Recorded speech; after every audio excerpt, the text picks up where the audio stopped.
All right, got that going. Jumping back into the material. So first off, let's remind ourselves of the grammar that we're using for generating our sentences. In short, what have we been doing so far? One of the things we've been doing is learning how to take English sentences and encode them into our grammar and represent the sentences with what we now call a sentence in logic. Remember what a sentence in logic is? What's a sentence? It's a type of formula. That's true or false. It's ultimately going to be true or false, but its precise definition, you don't remember? It's a sentence with no free variables. All the variables have to be bound by a quantifier in some way, right? So we take the sentences that we have from everyday language and we encode them into our system. So everything we work with is a formula. And a bunch of our formulas are going to be sentences. So every symbol that we ultimately end up seeing written out here is going to fall somewhere into one of these four things. So our grammar that we're using has these symbols. Oh, and parentheses. I always forget to write parentheses. So every symbol you see written on the board when I'm writing in our grammar is either going to be a parenthesis, forgot to write that, or it's going to be a sentential connective, meaning and or not implies equivalence. Or it's going to be a term, which means I'm going to write constants, variables, or operators combining constants and variables together. Combinations of constants, variables, and operators ultimately give us terms. Then we have predicates. And then finally we have our quantifiers, only two quantifiers for all and there exists. And so every symbol we see will be one of those things. Now we also last time started introducing the notion of an axiomatic system. We're jumping a bit ahead of our theory for introducing axiomatic systems, and we're just giving you examples of them. The reason that we are hammering axiomatic systems so hard is because that's pretty much the whole point of logic. Logic is the rules for constructing and working with axiomatic systems. That's what we're after. Every single systematic body of knowledge ultimately can be encoded into axiomatic systems to the extent that it is a systematic body of knowledge. And so that's what we mean. And so logic teaches us how to work with, function inside of these systems. So every axiomatic system ultimately has four components. First off, we have our undefined terms.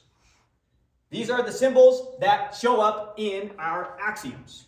Our axioms are what give our undefined terms meaning. Then we have our definitions. Our definitions introduce new symbols, but defines it in terms of either other defined terms that we already have, or ultimately undefined terms here. And then finally, our theorems are just all our logical implications of our axioms. They're everything that our axioms entail. Now, last time, we spent a good chunk of time on just a very simple axiomatic system here, weak preference. It's a system that just had two axioms and two definitions. That's it. And then we proved, I can't remember, 5 theorems or something from it, maybe 7. So looking at this system here, let's talk about where each symbol goes in one of these 4 categories. Let's talk about it both in terms of where the symbol is up here and where it is in here. So first off, our first axiom here, it says roughly for all x, for all y, and for all z, if you have xqy and you have yqz, then you have xqz. All right, so looking at this, we have quantifier, variable, quantifier, variable, quantifier, variable, obviously parentheses. Q here is a, what's Q out of those? Predicate. It's a predicate. Every single one of these symbols should be one of these things. And here is a sentential connective. Implies here is a Sentential connective. and then parentheses, and then obviously I already told you the quantifiers. Everything you see listed here, all these symbols fall into one of these 4 categories plus parentheses. So that's the symbolization. All our symbols ultimately come from here. Now, they're also going to correspond to pieces of our axiomatic system. So looking at this, in this axiomatic system, what are my undefined terms? My undefined terms are going to be predicates, operators, or constants. Those will be the only undefined terms in the sense of undefined terms in axiomatic systems. Don't get confused between terms here and terms here. Same language, but they mean different things. So what are our undefined terms in weak preference? What are the terms that are given meaning via the axioms?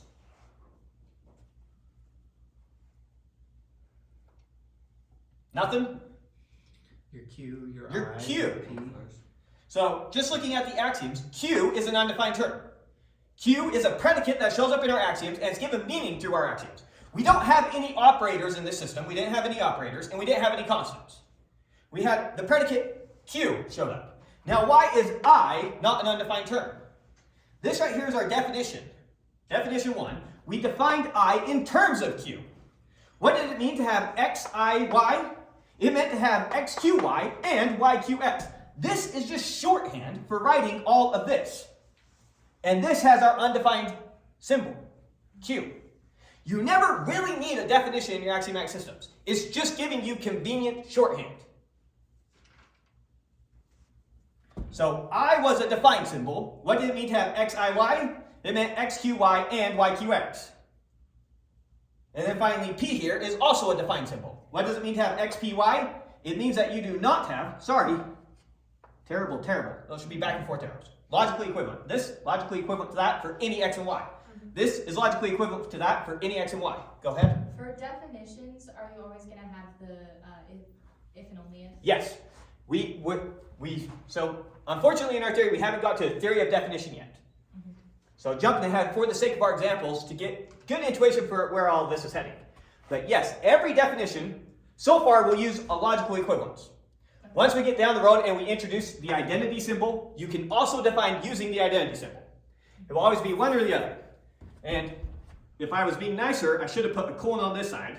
That's very common practice when defining a new term. And what the colon means is I'm defining something new.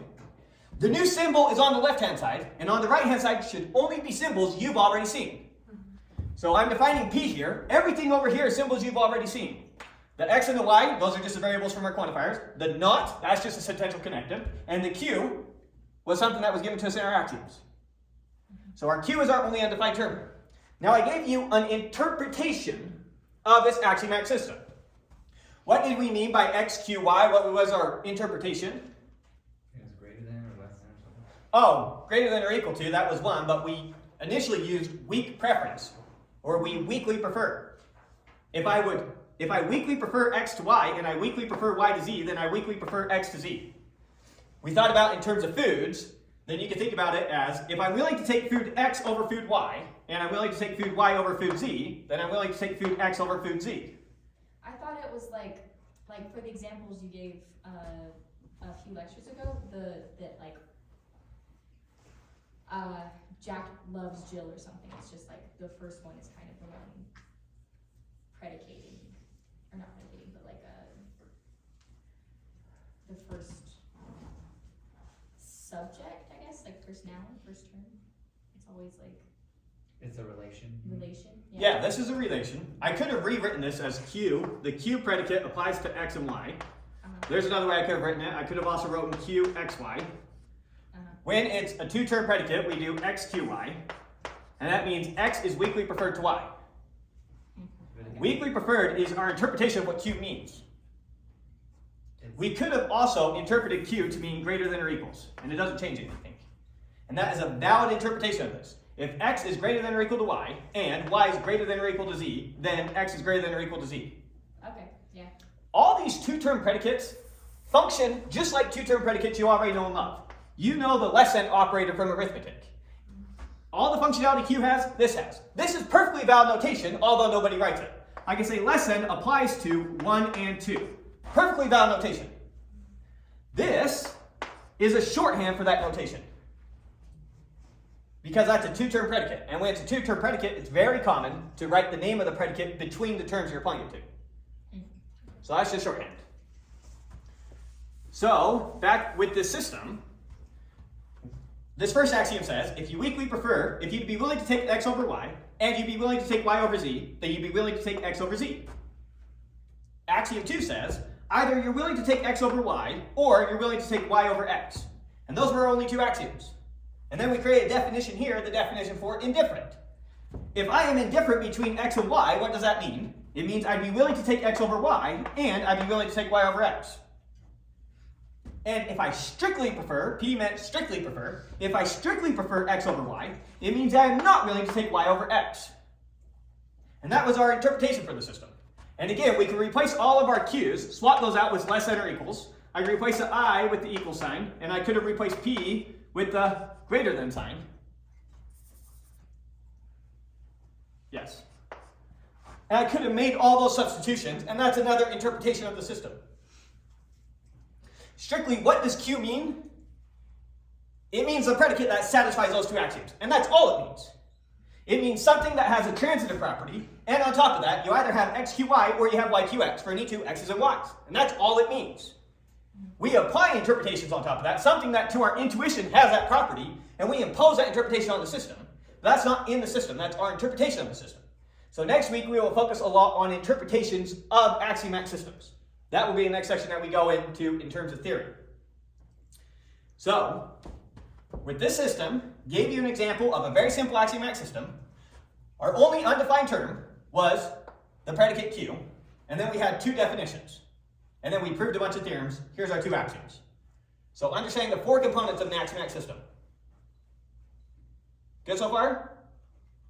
Today, we're going to do something similar. We're going to work now with a slightly more complex axiomatic system. So here's our new axiomatic system. This one has no definitions, but it gives us more undefined terms, so it's a little bit more complex. So looking at this new axiomatic system now, A1 through A5 being our 5 axioms, what are our undefined terms in that system? Just C. C is an undefined term. Perfect. What is C? C is a single term predicate. Now you'll notice I'm using the functional notation here. So before, when I said the sky is blue, we would do is blue applies to the sky, right? That would be our symbolization for the sky is blue. In this system, I'm going to do is blue applies to the sky and put parentheses around what I pass into my predicate. Simply because we have a plus symbol there and it's going to help you read it a lot better. So for readability, we're doing that. The author did that in this system, but as a general rule, the author doesn't do the parentheses on the predicates. Perfectly valid notation. Okay, so C here is a single term predicate. What does C mean? I'm not going to tell you this time. Last time, I gave you intuition first to help you think about it. This time, the point of the exercise is to get you to think strictly about what the axioms give you and nothing more. Don't rely on your intuition at all. Simply look at the axioms and see how the conclusions follow. And then after we struggle through it all, I'll give you an interpretation. So C is one of our undefined terms. It is a single term predicate, right? Remind me, what's a predicate? Tell me like I'm a child. Tell me like I'm a 5th grader. It's like an action. It's like, or You put terms out. It's a relation. A relation is a type of predicate. Oh. A relation is a predicate that takes two terms. What's a predicate in general? Predicate that takes terms and gives a true Does that or return false. true or false? It returns true or false. You give it a term and it spits out true or false. with a term, yeah. Okay. Right? You give it the term and it spits out true or false. Is blue is a predicate. You give me this desk and I spit out false. You give me the globe that you can't see because it's behind the desk and I spit out true. Is blue is a predicate. It's a single term predicate. See, whatever C here is, it's a single term predicate. You give it a term and it's going to spit out true or false. And that's what we know C does. Good so far? What's our other defined terms? Plus. Undefined terms. The plus symbol here. The plus symbol here does not mean addition in arithmetic. It's just a symbol that we're using. And this time it is an operator. What is the difference between a predicate and an operator? It returns a term. Yes, operators take terms and spit out terms. Going back to, let's pretend we're in the system of arithmetic. Less than is a predicate. You give it two terms and it spits out true or false. Plus, in arithmetic, is an operator. If you give it two terms, what does it spit out? Another term. And you can have single term operators. Here's one that you know, the square root operator. You give it one number and it spits out another number. So operators don't have to take two terms. They can take one term to spit out a term, they can take two terms to spit out a term, they can take three terms to spit out a term. Our plus here is a two-term operator. You give it two terms and it spits out a term. So whatever that x is and whatever that y is, x plus y is for sure just a single term. The same way that 1 plus 2 is just a single number. namely 3. And then finally, what's our last undefined term? X prime. Just the prime. Oh, prime. Prime. Prime is a single term operator. It takes one term and it spits out another term. You have lots of those in math. Square root is an example. Negative symbol is an example. Raising something to the power of -1 is an example. Right? 7 to the -1 spits out a different number. Negative passing 7 spits out -7. Some operators happen to be associative. It happens to be the case that 1 plus 2 is the same thing as 2 plus 1. But that is not always the case.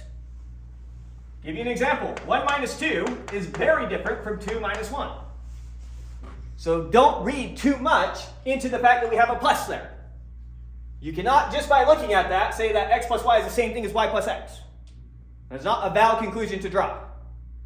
So we need to look very carefully at exactly what these axioms give us, and then we're going to prove these theorems that follow from it.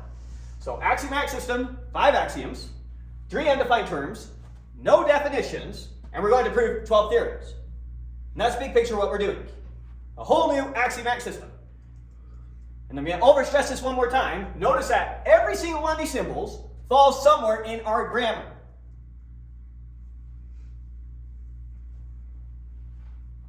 Okay, so with that, let's get started. Oh, I should have reminded you of our rules.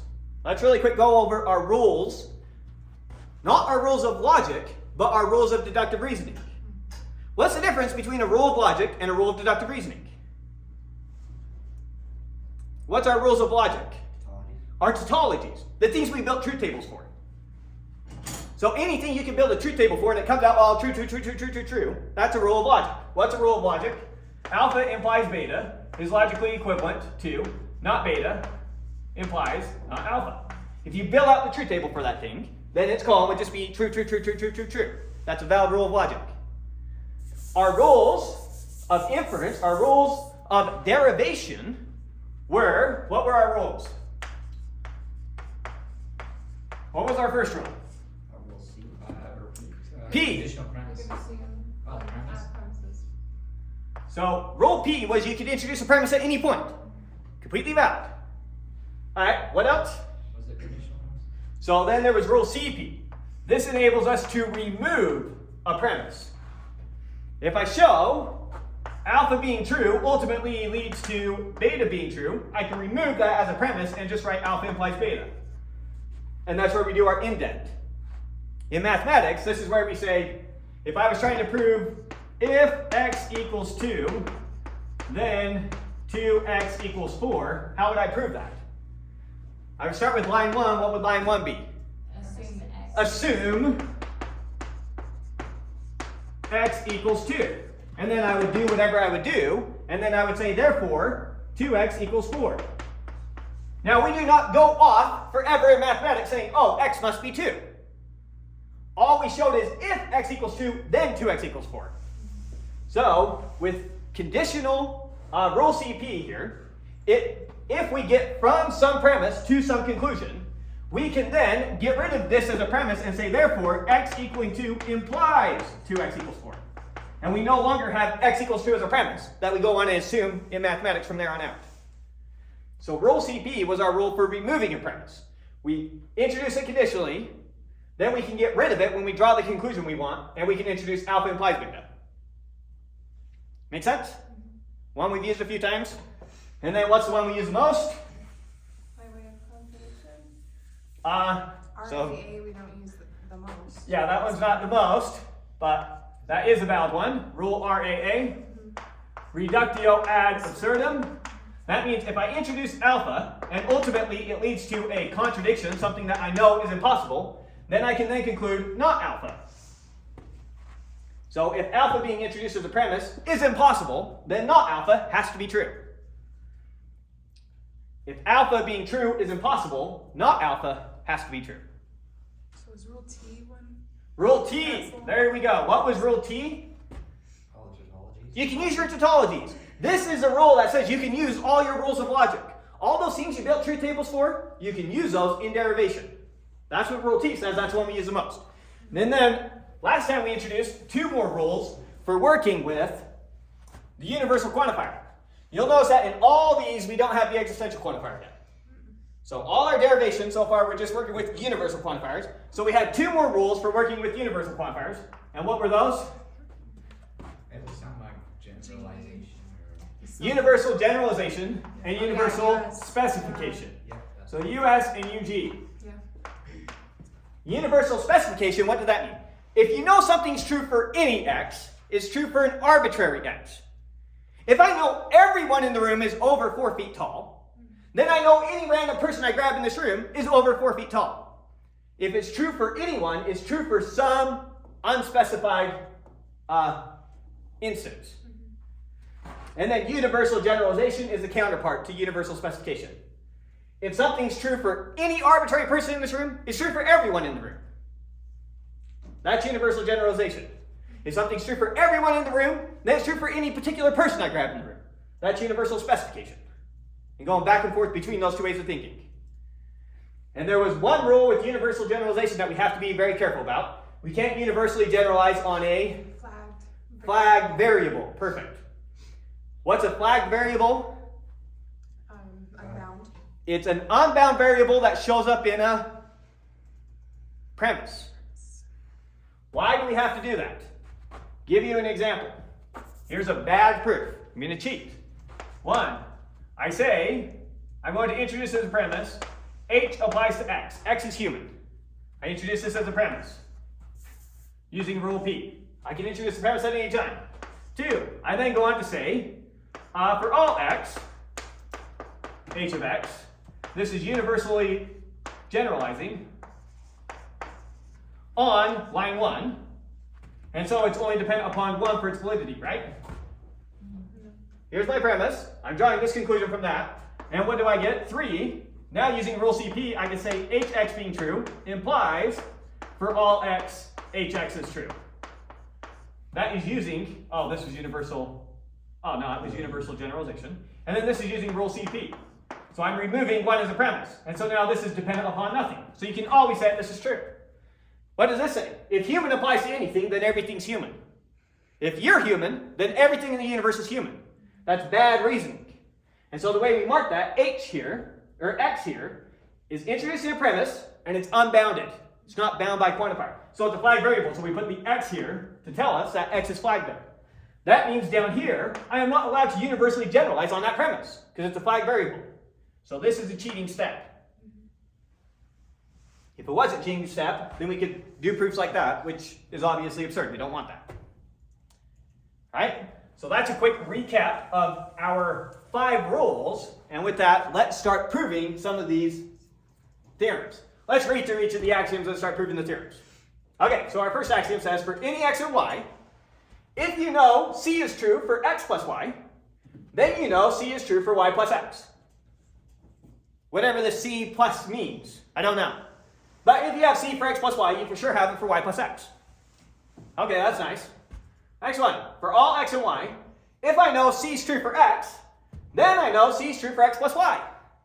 But of course. Right? No intuition for that, hopefully. Next one. I know for all x that if c is true for x prime, take that x and prime it. And if c is true for x prime, then it's definitely not the case that c is true for x. What's prime again? It is a single term operator, like square root on the real numbers. It takes a term and it spits out a term. So whatever x is some term, x prime, just a different term. Axiom 4 tells us that if it's not the case that c is true for x prime, then it is the case that c is true for x. And then our last one, for any 2 x and y, if I know c is true for x plus y, and I know c is true for x prime, then c is true for y. Okay, there's our 5 axioms. And hopefully you have no intuition for how to begin interpreting those things. And so now you're going to construct these proofs with no intuition to fall back on, and simply falling back on exactly what the axioms give you. So let's start with our first one. We want to prove that for all x, if you don't have c of x, then you do have C of x prime. So let's start that one. What's line 1 here that we want to introduce? Trying to prove this. Conditional premise. We can do a conditional premise if we want.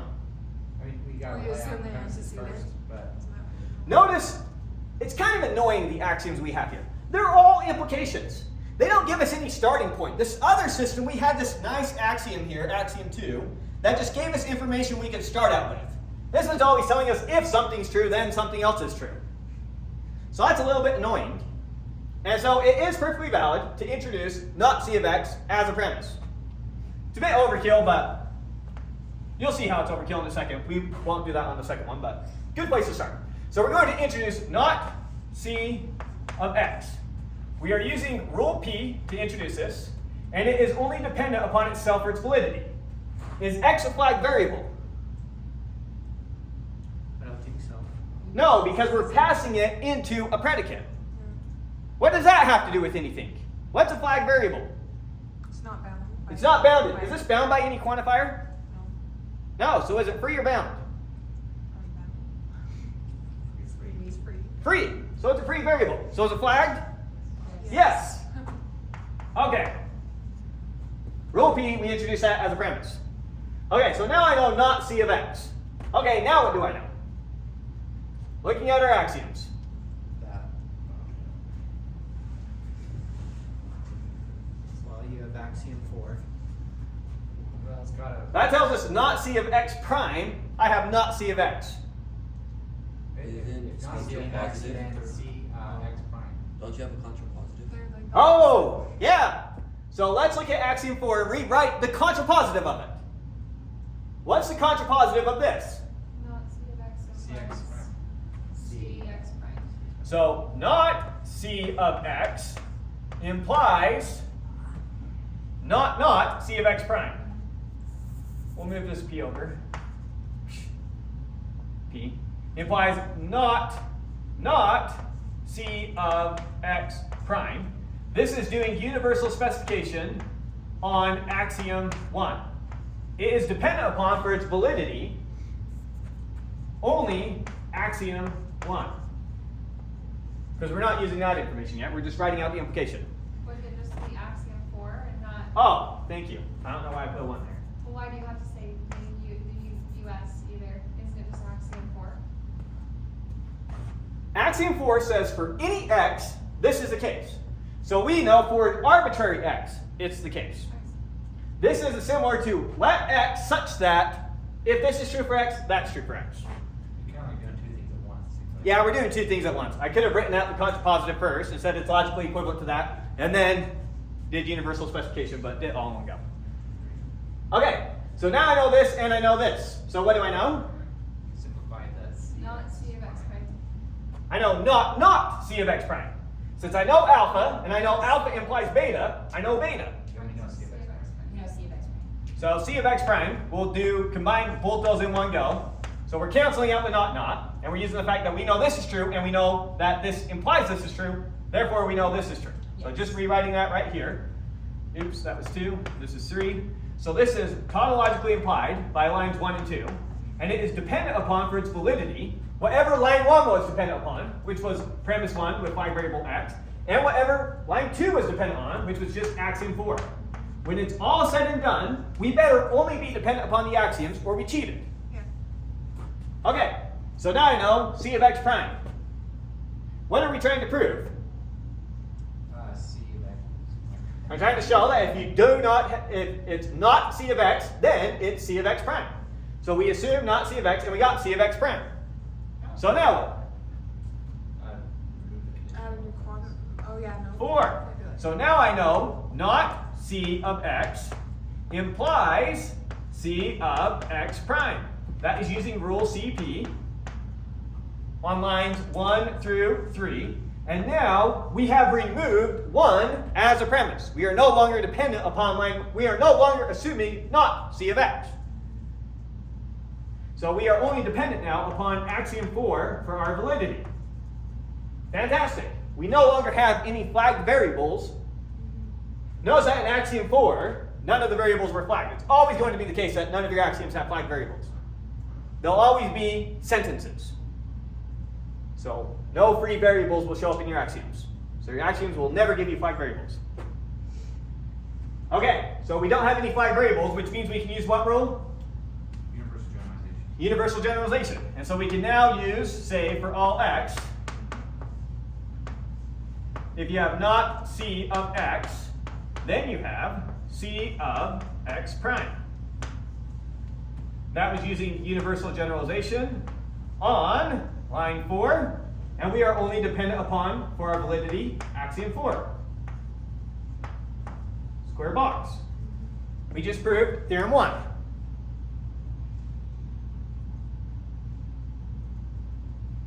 Any questions so far? So don't get the US or the UG, will you just explain it one more time? So if I know, give a more concrete example. If I know for all x, being a human applying to x implies mortal applies to x. Right, but I'm wondering why you have to throw out the US and the UG in this proof. Why do you have to specify?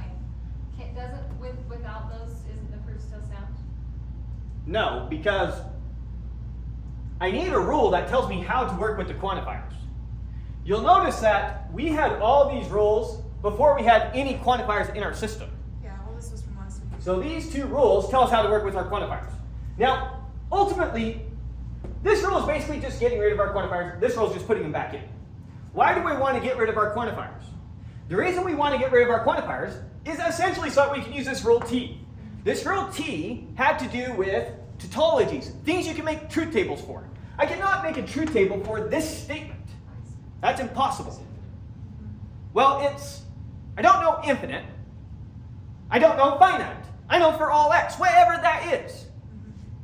We don't know the domain of things that we're talking about. There are finite sets. If we were doing Boolean algebra, then for all would mean for true and for false, because those are the only two valid values you can have for a Boolean. Wait, hold on. So you're telling me for all x doesn't mean just all the things in the universe? No. So next week, when we talk about interpreting an axiomatic system, we will also talk about our domain of interpretation. And that will be saying what the objects are that we're talking about. And for all x will mean for all those objects. Up until now, it's kind of just been understood from context what we're talking about. And since I said out loud humans and man, then either we're talking about people or we're talking about objects in our physical universe. And you could have interpreted it whichever way you want and it would have been fine for that. But you were kind of guessing what this referenced. Are you saying so we have to have a domain to use quantifiers? When we create an interpretation of an axiomatic system, you have to provide a domain that our quantifiers are making a reference to. This is a perfectly valid axiomatic system, but we didn't apply any interpretation to it. So what are all the x's and y's here? Bad question. We don't care. But as long as the way these symbols function satisfy these rules, then they also satisfy all these rules. And any interpretation you come up with that satisfies these, and any domain you choose, all these other things will also be true for your objects, for your system, for your domain. Okay, so this is like, they're almost like predicates in themselves with an input of a domain that hasn't been done yet. Kinda. Okay. I don't want to input a domain to a predicate, but I see what you mean. These are axiomatic systems, and there is no interpretation yet. Interpreting an axiomatic system is very different from the system itself. The system is just a system. So this system was just a system. We gave you two different interpretations. One interpretation where our variables represent different foods. Is that infinite or finite? I don't really care, but you could argue it's finite. Whereas if it was for numbers with the less than or equals and greater than, now it had an understood infinite domain. And we could have pretended our domain was integers or whatever we wanted. Both perfectly valid. So yes, the system itself does not tell us what its domain is. That is up to you, the interpreter of the system. Okay. Any other questions so far?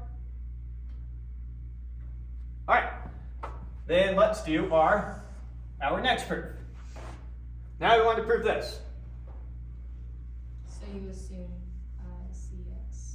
Yeah, we could assume CX, and then show that that leads to this. I'm going to try and be just a little bit more efficient, just to show you how it could have been done. I am going to go straight to doing universal specification on axiom 3. So I'm just going to write out this. C of x prime implies not C of x. This is universal specification on axiom 3. Axiom 3, and it is only dependent upon axiom 3 for its validity. Right? Alright, now, see how you can manipulate that. Look at where we're trying to get.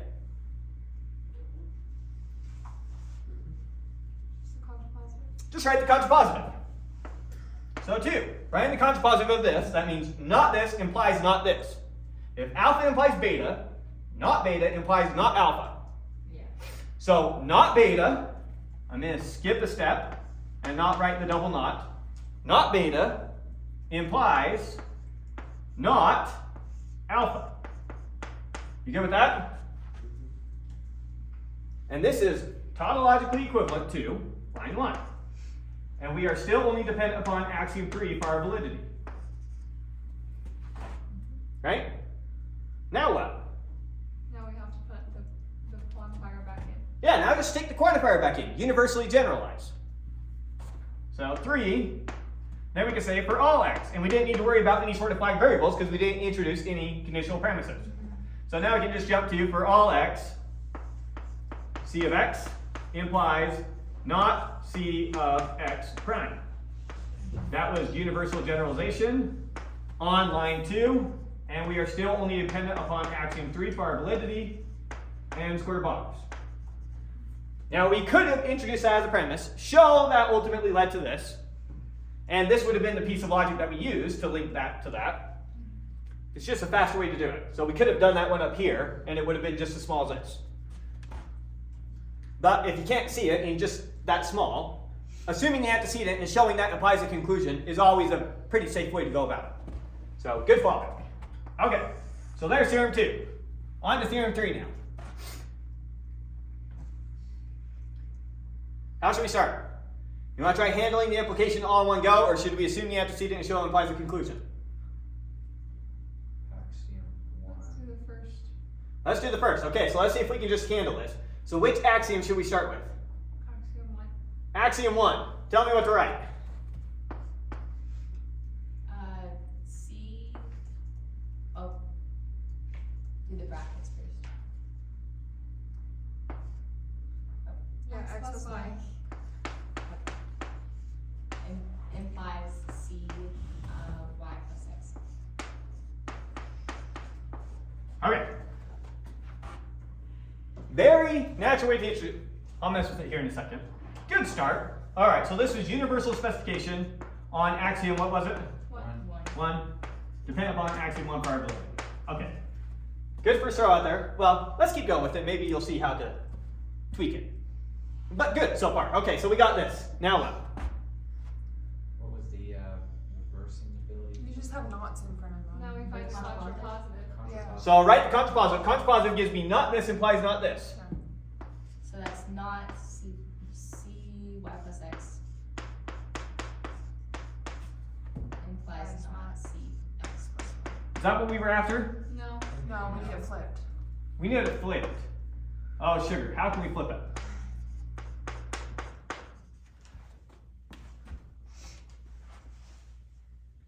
And this is where I get terrified about you reading too much into a variable. When I create an interpretation, let me create an interpretation of axiom 1 really quick. Here's another interpretation. I could have said C of Z plus W implies C of W plus Z. There's nothing holy about that X and that Y. There's nothing special about it. We can plug in any term we want when we do universal specification. As long as when I replace the X here, I do the same thing for that X there. And when I replace Y there, I do the same thing for the Y there. So try and be clever now and think about what should we have done our variables here. So you're saying we Axiom could have 2. put X as Y and Y as X at the very beginning? Yeah, we could have just said universally specifying I get to replace that x with any term I want, as long as I do the same thing for that x. So I'm going to replace it with this other weird symbol. And I can replace that with any symbol I want, as long as I replace that one with the same symbol. I'm going to get crazy with it. And now, x and y. We could have used axiom 2 also and just replaced it. Wow. How? Because you don't have the Well, couldn't you have replaced the y. the c of x with c of y plus x? I could have replaced a c of x with a c of x plus y, but I never had a c of x. Now I could have added on another variable, so if I would apply axiom 2 to this right here, then that would look something like this. Plus some other term, whatever term I want. Z is as good as anything, and that would be applying it. So it's not going to move us forward. But yeah, so just being a little bit clever about how we use universal specification solved our problem for us. Okay, so you're saying that it can, sorry, it really doesn't matter what the terms are at all? Almost. as long as When you do it's universal switching specification, in both you can replace any variable with any term you want, so long as you replace it in all instances. Yeah. So let me give you another interpretation of axiom 1, another universal specification. I could have done C of, I'm going to use square brackets here now, SpongeBob plus circle plus x, just a term, implies, as long as I swap my terms now.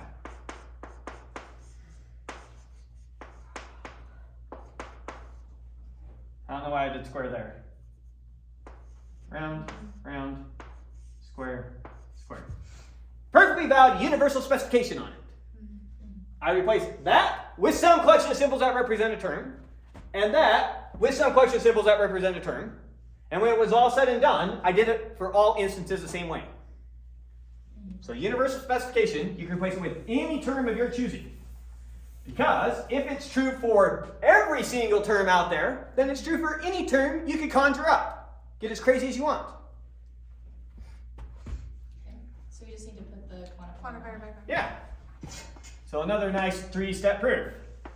So since we have two variables that we're generalizing over, then we can just do for all x and for all y. Perfectly valid since neither of them are flagged. So for all x and all y, if I have not c of x plus y, then I have not c of y plus x. This was tautologically implied by, oh no, that was universal generalization. Yeah, you're gonna need to redo that. We're up too far. Not thinking ahead in terms of writing.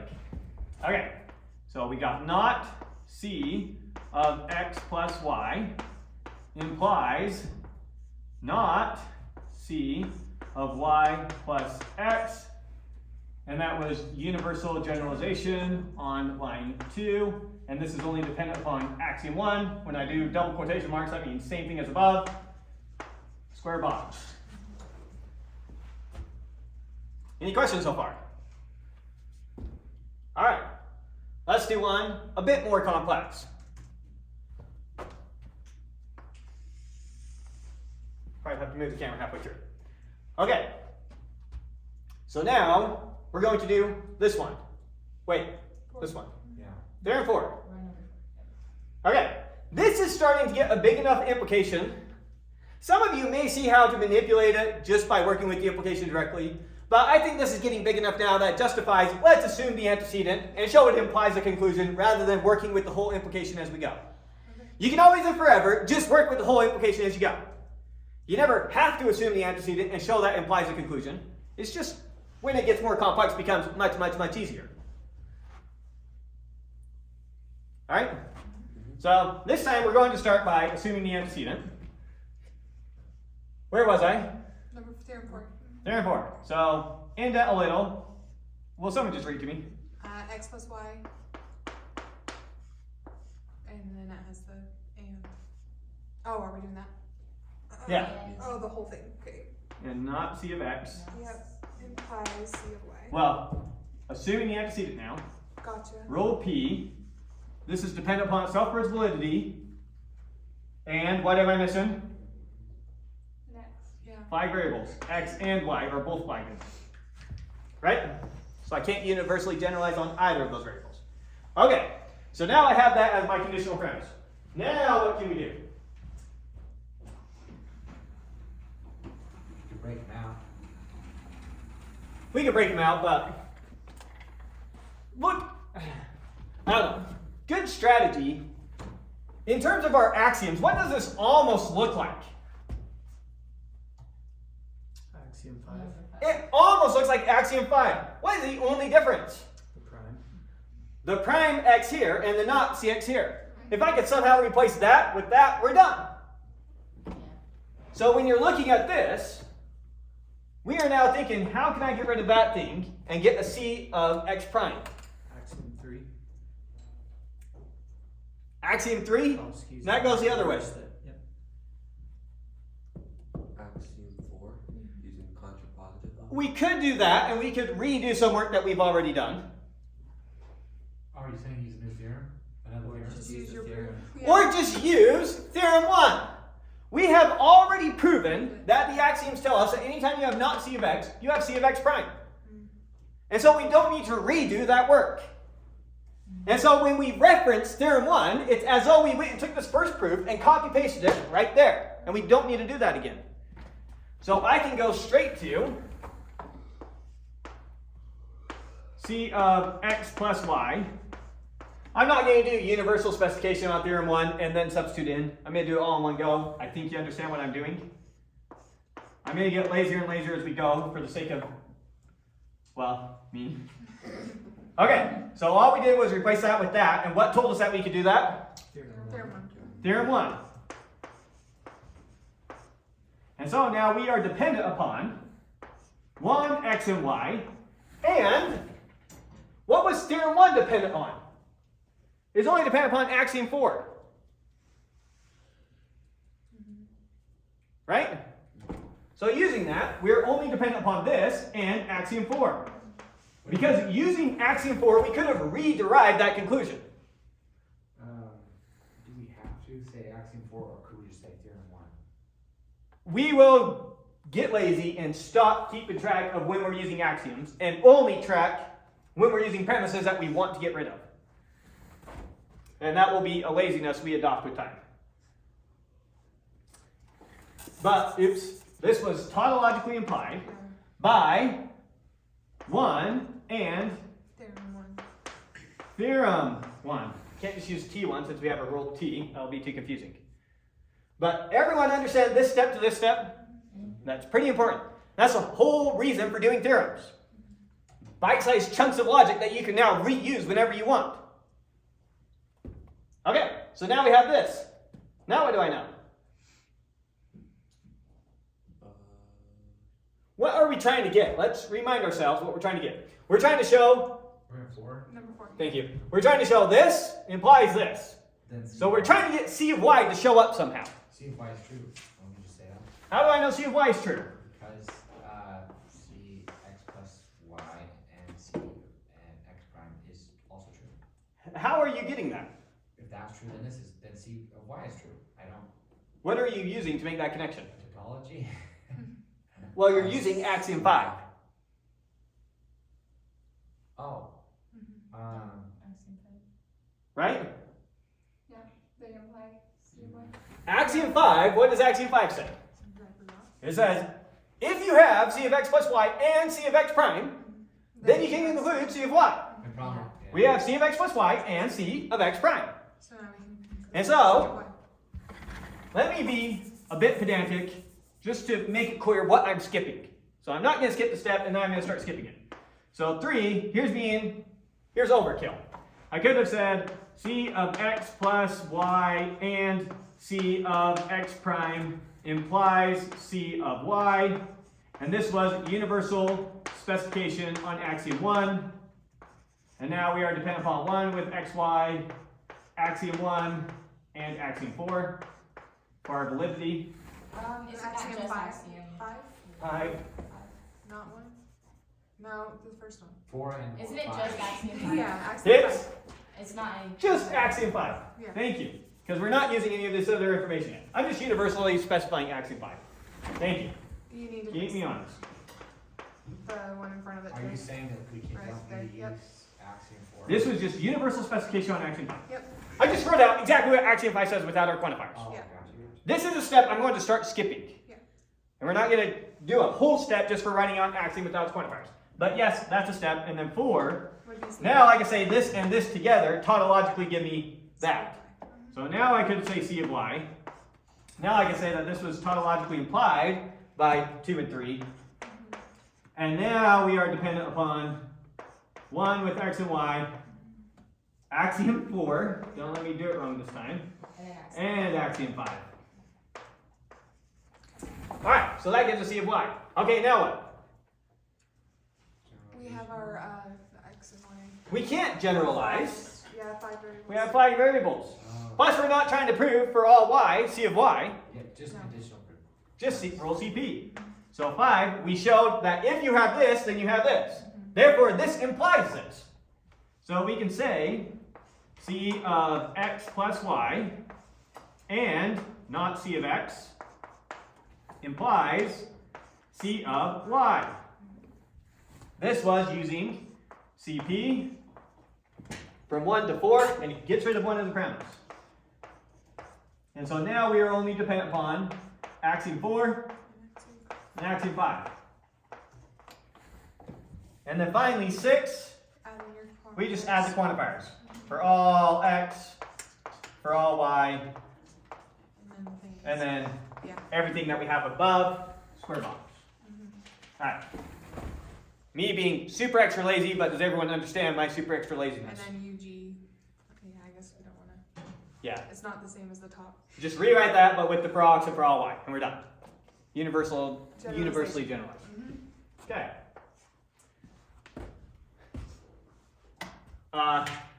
Any questions on that one before we move forward? Try and get this so that we can still see all the axioms and theorems.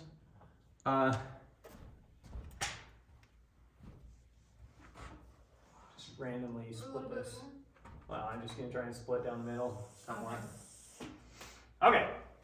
Then I'll probably just need to write a little smaller. How does it get rid of the flagged variables exactly?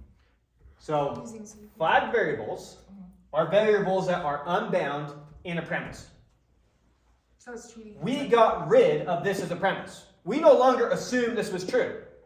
Okay. We showed if this was true, then this was true. So Therefore, if that's true, then that's true. We are no longer stating here that this is true. We're saying if it is, then that has to be true. And that's all we're stating. Okay. Yeah, Good? that makes sense. Okay, what theorem are we on? 5. 5. All right, so we're doing theorem 5 here. How should we start that one?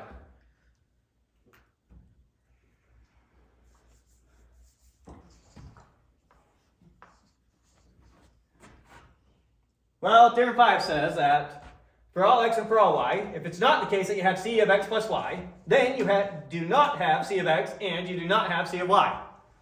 So we're proving a implication. So our first step should probably be assume the antecedent. Good first step. Now I already lost it. Theorem 5. So not C of x plus y. Indent, to remind us that we want to get rid of this when it's all said and done, not C of x plus y. Okay, and maybe just scribble where we're trying to get so I don't have to keep looking at it. We're trying to get not C of x and not C of y. So we're trying to get, write that here at the bottom, we're trying to get not C of x and not C of y. And we have that. This was introduced as a premise. It is dependent upon itself or its validity with flagged variables x and y. Okay, good so far. Okay, so I have not C of x plus y. Oh, yeah, go ahead. What can I do with that?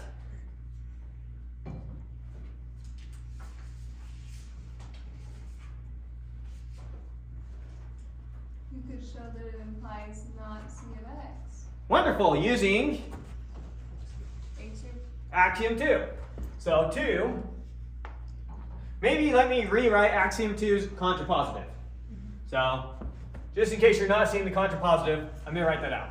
Axiom 2, writing as contrapositive, not C of X plus Y, gives us not C of X, right? Yeah. Okay, this is tautologically equivalent to axiom, I lost already, 2. Thank you. And so we are dependent upon just axiom 2 for writing that out. Okay. The US, right? Yeah. Sure. Is that- We're doing 2 steps in one go. Yeah. One's US and one's T. I told you I'm going to start skipping steps. So, doing 2 steps in one go. We're doing T and US. All right. If you use axiom 1 and then axiom 2, in theory you could also prove y, x, c equals y. Not c y, is what I'm saying. Well, we got this. So, what can I conclude now? Not C of X. Not C of X, okay. Not C of X. This was tautologically implied by lines 1 and 2. We are now dependent upon 1 with its flag variables x, y, and axiom 2 for our validity. Okay. So we got not CX. It just seems Y like you could and run the not same c concept y. using axiom 1 to switch the x and y. And You then, could, and then if you have the x switch to x and y, then axiom 2 now says not c. but let's remember our conversation about not redoing work. That's true. It's theorem 4, right? Theorem 4, Or hang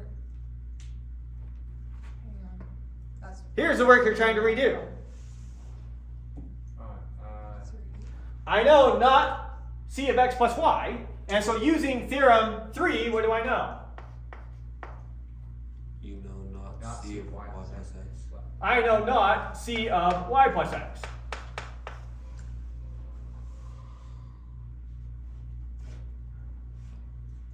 Look, you want to rerun this process, but just with the variables flipped. right. So we needed to get this, but with the variables flipped. What does theorem 3 say? It says if you have not C of X plus Y, then you have not C of Y plus X. So now I know not C of Y plus X. That means now we can use axiom 2 again. And so this was tautologically implied by lines 1 and axiom, what is it? 3 or Theorem theorem 3. three. Theorem 3, thank you. And from here on out, we already have 1 with its 5 variables, and then other things that we know are axioms, so we don't bother listing them. And I'm going to start being lazy and not list our axioms anymore. So we're not going to bother keeping track of a premise if it comes from a theorem or it comes from axioms, because we already know that those are good. Okay, so now I got this. Now, reusing Axiom 2. axiom 2, the contrapositive, if I have not C of Y plus X, then I have not C of Y. If I have not a first term plus a second term, I have not the first term. So then, on 5 here, skipping straight to it, I have not C of Y. This is tautologically implied by lines 4 and, what was it? Axiom 2. Axiom 2. And the only premise that we care about is 1 with its 5 variables, x, y. Okay, now what? Just We add got it them all. together. Just add it all together. Now you gotta do 5. Oh. So, I can And say then your 5 variables. not C of X and not C of Y. This is tautologically implied by lines 3 and 5. And still just dependent upon 1 with its 5 variables for our validity. Outside the axioms. Okay, so I showed if we have this, then we have this. We remove the conditional premise. And so now, using rule CP, I can say not C of X plus Y implies not C of X and not C of Y. And that was using rule CP from where did we start? 1 through 6? 1 through 6, and now we are dependent upon nothing for our validity. I hate with passion writing squiggly braces, and so I want to do that whenever I can for empty squiggly braces. Just means the empty set. Even though we don't have a definition of set yet, just notation. Okay, now what? Yeah, just add the quantifiers and we're done. So hey, now we can finally say for all x, for all y, not c of x plus y implies not c of x and not c of y. And that was universal generalization. G. Universal generalization on 7 and we're done. Say Okay. and, not empty set? Is that what you said? Yeah, that's shorthand for empty set, meaning those brackets with nothing between them. Do you have to include that, really? No, I could have left it empty. But do you have to mention that you used the empty set to determine? Well, we didn't really use the empty set. We really used axioms. Yeah, we just are. But I'm done keeping track of the axioms because we don't care when we're using the axioms.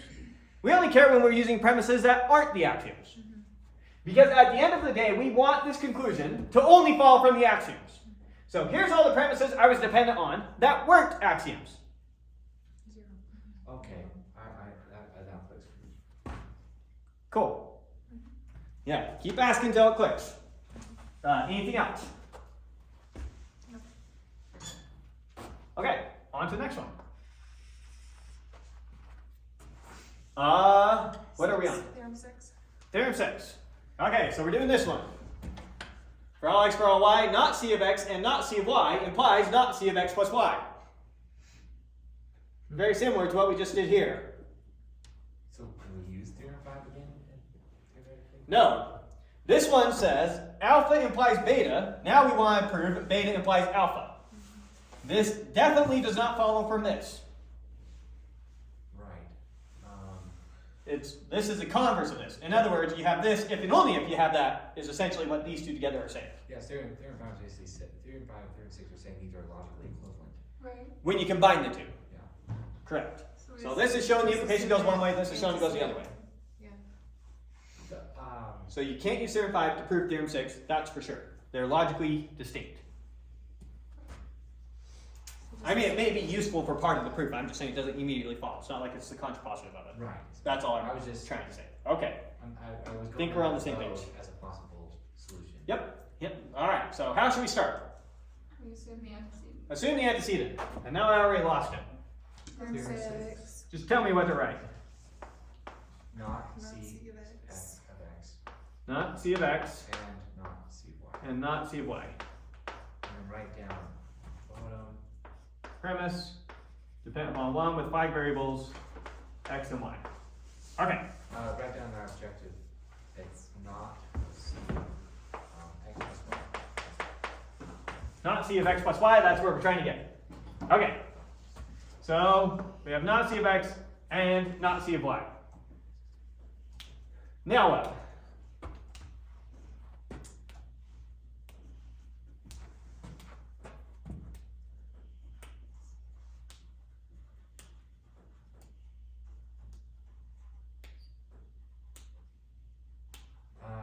Contrapositive.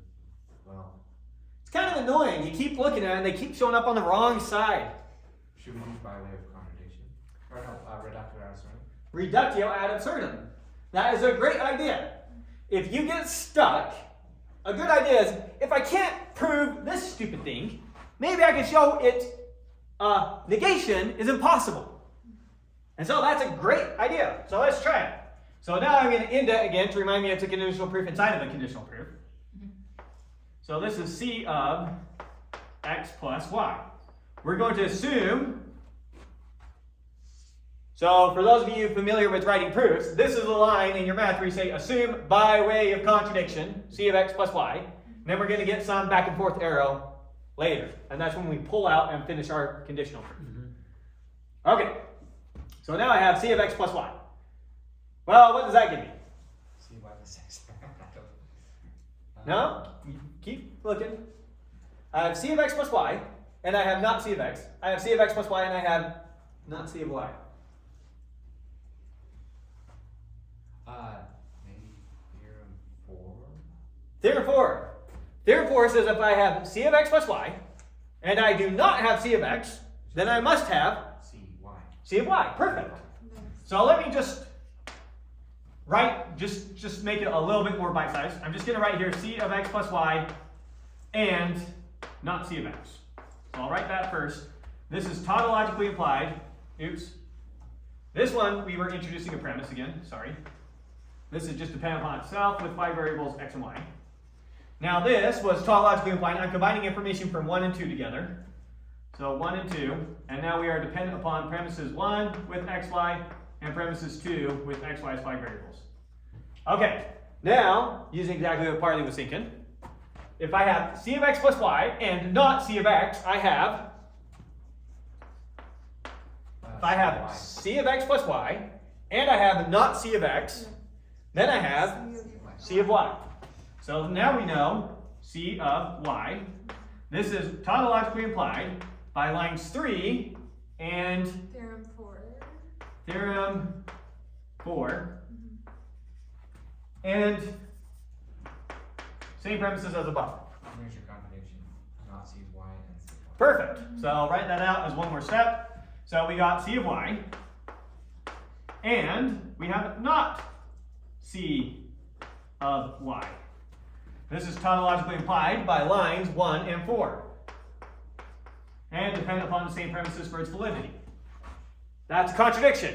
We have alpha and not alpha. That's impossible. So our assumption here that we have c of x plus y is invalid.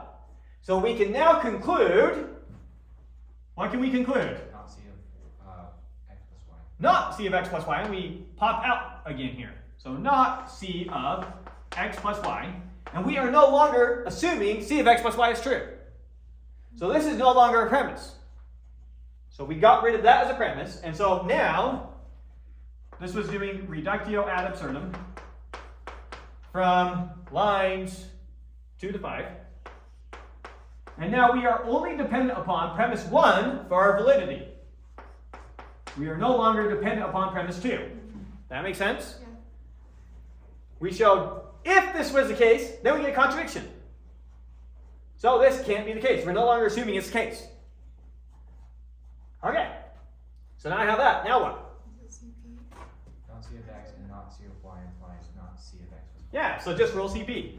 So now we just do 7. Now I have not c of x and not c of y implies not c of x plus y. This is CP 1 through 6. And now we are dependent upon no premises outside the axioms. And then finally just universally generalized. So now we know for all x, for all y, not c of x and not c of y implies not c of x plus y. Using universal generalization, no premises, square box. Any questions on that?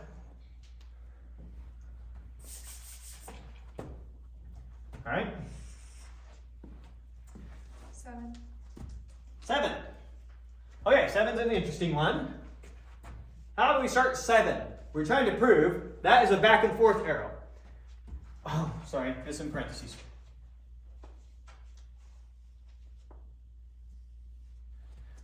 So I'm trying to prove c of x prime prime is the same thing as c of x. They're logically equivalent. C of x prime prime is logically equivalent to c of x. How do we prove a logical equivalence? Show both ways. It implies both ways. Show it implies both ways. So show that if you have this, then you have this, and then if you have this, then you have this. So logical equivalences are doing two implications. So you just pick one direction, go through it, and then pick the other direction and go through So it. you could, in theory, use two different conditional premises Yeah, that's exactly how we're going to do this. I mean, we could try and work with it directly, but it's good to show this approach because it's a common way to do these types of proofs. So, assume We don't care about that anymore. What the heck's the word called? So 1, I'm just going to have Assuming C of C x prime. x prime prime. Wait, what? I need to show that if we have this, then we have this. Oh, I didn't even see the 2 primes. Oh yeah, sorry. Prime, prime. Okay. So, should have been like that. I was missing those parentheses, which make it confusing. Good so far?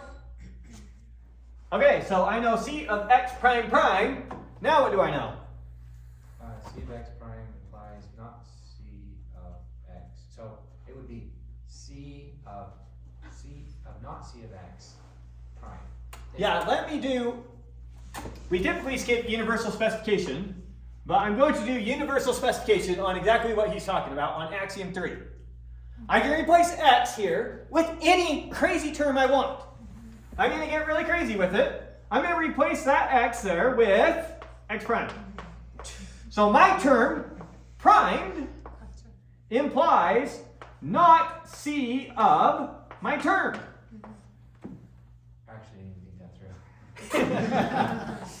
That's universal specification on axiom, what was it? 3. What was it? 3? 3. And obviously only depend upon axiom 3 for its validity. So there's universal specification on axiom 3. Being clever with how we replace that variable.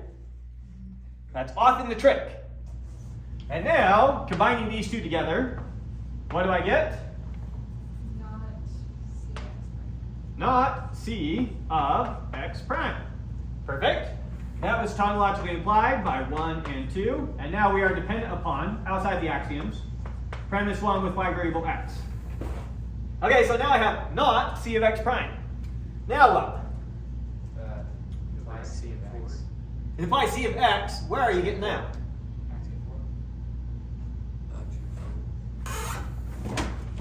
Axiom 4. Not C of x prime is the same thing, or implies C of x. So doing that substitution using axiom 4. So 4 here, we can now just write C of x. This was tautologically implied by line 3, and I forgot the axiom already. 4. And we are still only dependent upon premise 1 for our validity. Okay, now what? That's actually our implication. In one direction. Now we use rule CP. So 5, get rid of that premise. And now I have C of x prime prime implies, not as logically equivalent to, we just showed if this is the case, then this is the case. C of x. So we only have half our proof so far. So that was using rule CP from 1 to 4. And wherever we started with, the premises on that line, we can remove. So now we're back to nothing outside the axioms.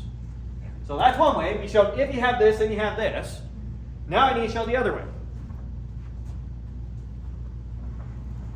So, would be assuming antecedent again.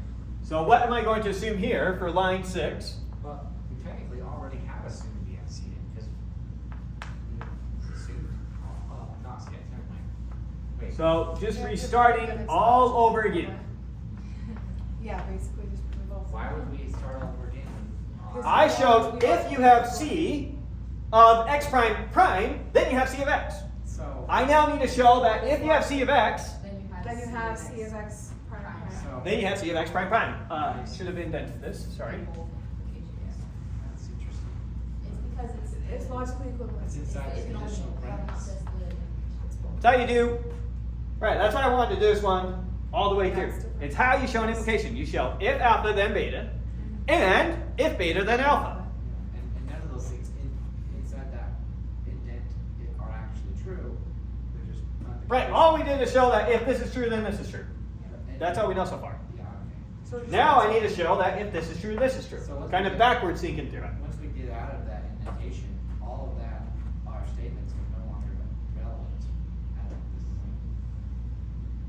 in this particular case. Yeah. Sometimes you can be clever with it, and I could have shown that this is logically equivalent to this, is logically equivalent to this, is logically equivalent to this, and did it all in one go. But in this case, I just showed an implication. And in the system, I'm not sure if logical equivalence would have worked out nicely. But when you're like doing algebra with equal signs, then all your operations are reversible. So when I show if x equals 2, then 2x equals 4, all your operations are reversible, and so you can instantly say, and if 2x equals 4, and reverse through all your steps, x equals 2. That is not the case with this one, but it's often the case that in your proofs, I don't know how often, it's somewhat common that they are reversible that way, and you can recapture that exact same work. So we're saying, in this case, like c of x prime prime, whatever, implies that the c of x prime prime implies Yes, c of x. this implies, this would just write it out, but this implies this implies this. Yeah, so you could theoretically derive all. Well, maybe. Do I have a rule that enables me to go from here to here? So let's see. So now we have c of x. Anyways, Yeah, this- Yeah, it's just. it's A3. So a3 here, that's working with the c of x prime. using contrapositive. Well, it lets you go from C of X Yeah, to contrapositive. not C of X prime. And that's what you were saying, is go from 4 to 3. Well, I would ignore those steps now. Just, if you use A3, then you can use, What are we trying to get to? Isn't it the contrapositive of A3? right, Try to get to cx prime. Okay, I see what you're saying. I was thinking of doing a step. Doesn't matter which way we do it. Okay, your way of thinking about it is perfectly fine. So I'll keep going with your way. So you were saying, look at the contrapositive of axiom 3, right? Well, we're going to be redoing work. Here's what I'm trying to get you to see. oh, You're basically reproving this is the thinking that you're going through. gotcha. So I'm just going to jump right to it and say, from theorem 2, we know not c of x prime. This was tautologically implied by 6 and Theorem 2. theorem 2. And now we are dependent upon just 6 with 5 variable x for our validity. Because exactly what you were thinking is exactly what we used in proving theorem 2. Yeah. Even though it only really saves us one step because theorem 2 was so trivial to prove. Okay, so now what? I have not c of x prime. We need C of X prime prime. Yeah, how do I get c of x prime prime? Can you theoretically just replace x with x prime? Yeah, in Theorem 2, right? In, Can you just say C of X prime implies not C of X prime prime? yes, I can look at this and say c of x prime implies not c of x prime prime as universal specification on theorem 2. So theorem 2, I can go c of x prime implies not c of x prime prime. But that doesn't really help us. Because it's not like I can just do a substitution of that in for that. Just because I know c of x prime implies this doesn't mean like I know not c of x prime implies not that. So that is a valid way to use that axiom. It just doesn't get us where we're trying to go. What about number 4, A4? A4, that's exactly what we want. Oh wait, no it's not. Not C of X prime prime implies C of X prime. Where do c of x? Not c of x prime prime. You're saying replace the x with the x prime. Well, if you use the contrapositive of it, you get not c of x What if we just use is the contrapositive c of of x one prime, theorem which one? then you could replace for your x prime. You want to do, sorry, trying to follow all of you at the same time. Positive of what? Contrapositive of this gets us back to c of x. Oh, That's not going to help. No, you're saying If you take- positive of A4. Of a4, then you can take it for x prime and replace it both of them, and you get All right, c so of you x want to prime. use contrapositive on Not axiom 4. Yes. Yeah. So tell me what to write. Not C of x prime, right? Not C of X right now. Implies what? Implies C of x double C of X double prime. C of X prime prime. Okay, that was using contrapositive prime. on this one, right? And general So- specification. Not this implies not this. And we were plugging in x prime for our variable. Maybe just to make sure you're seeing it all the way, let me just rewrite out the axiom using universal specification. So I'm just going to rewrite out, keep losing it, axiom 4, right? Mhm. So just universal specification on axiom 4. So not C of some variable implies C of that variable. Universal specification on axiom 4, dependent upon nothing. Okay, now the contrapositive of this is not this implies not that. So not C of x prime. Oh, I missed a prime. Yeah, you missed your prime on the first one. Yeah, so axiom 4, sorry. We were doing not C of some variable primed implies C of our variable. So not C of some variable No. Yeah. primed implies C of our variable. Yeah. No, You the- take contrapositive. The Yeah, I still contrapositive got of one. A4, Well, not the contrapositive yet, just universal specification on A4. just write it Oh, out. okay. Just writing it out, plugging in x prime for x. Yeah. So just wanted to make that step abundantly clear where our x double prime was coming from. We plugged in x prime for x on axiom 4, and that's all we did here. Good? Yep. We can plug in any term we want for x. We chose to plug in x prime. Yep. And now, writing out the contrapositive of this. So not that implies not this.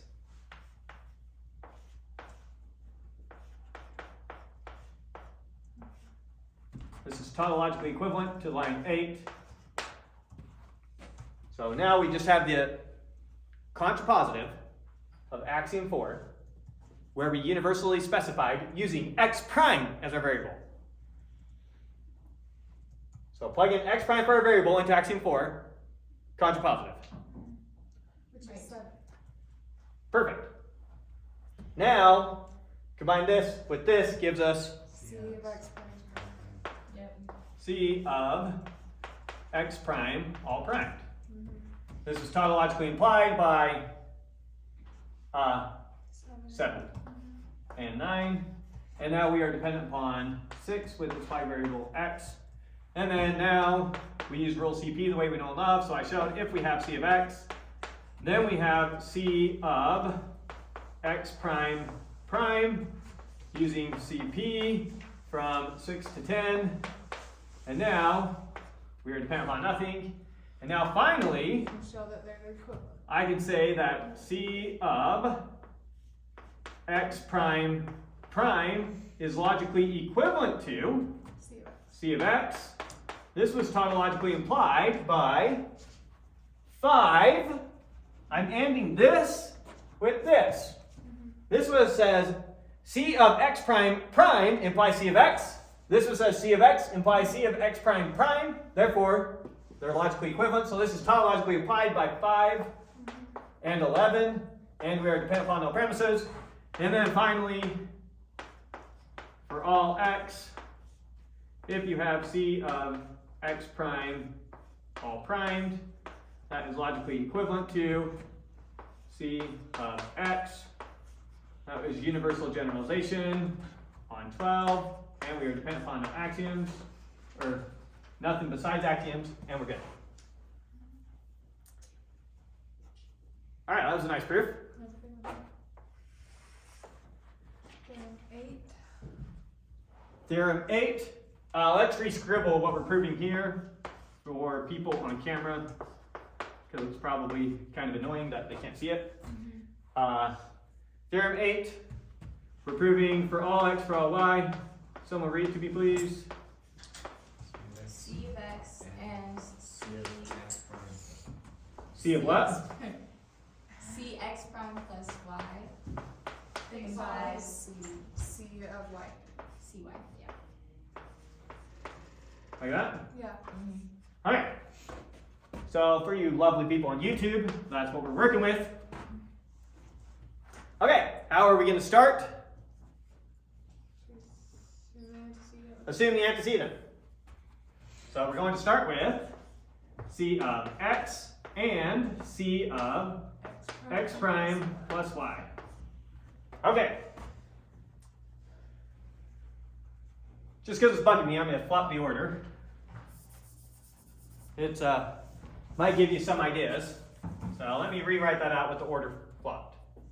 So I'm going to take as my conditional premise C of x prime plus y and C of x.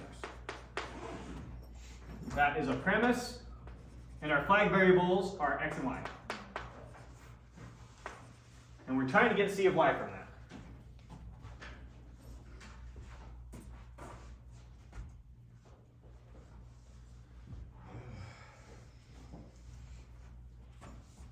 I'm not writing in a different order, adding anything. Okay, so here's what we have. We're trying to get C of y. I'm stuck on axiom 5, but I don't think it worked. Stuck on axiom 5. It's like Theorem 4 kind of. Oh, it's so close, but that annoying prime is over here. I just don't think it'll Yeah, work it's prime. in any way.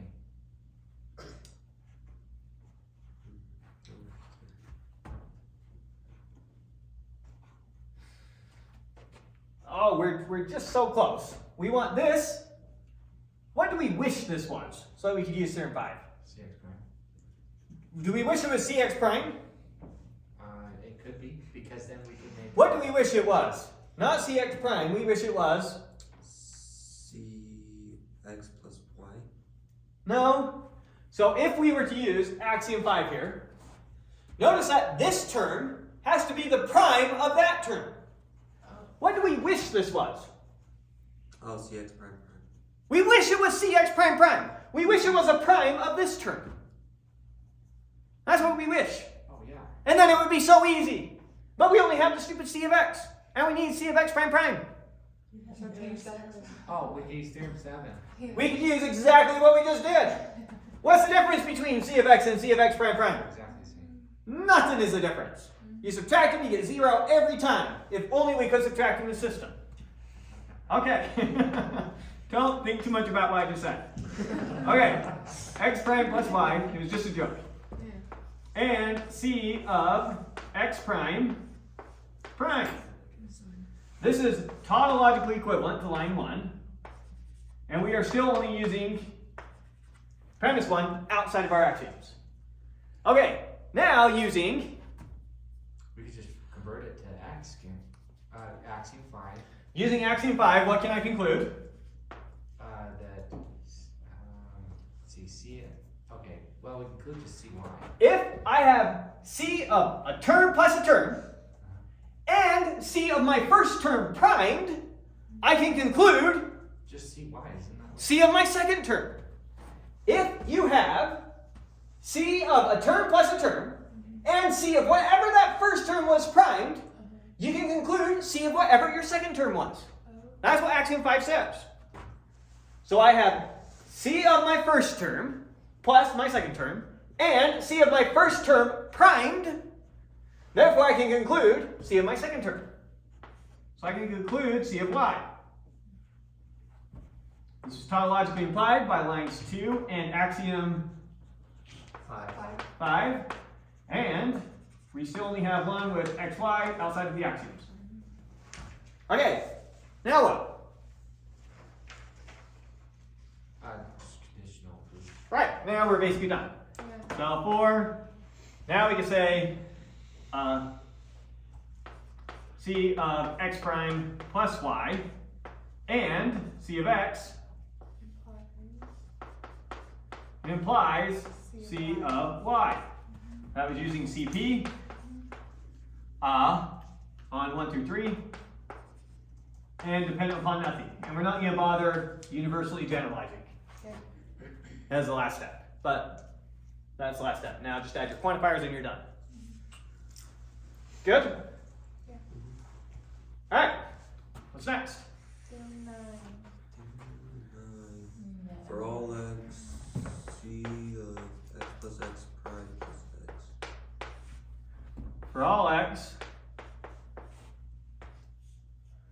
C of what? X X plus plus X. X.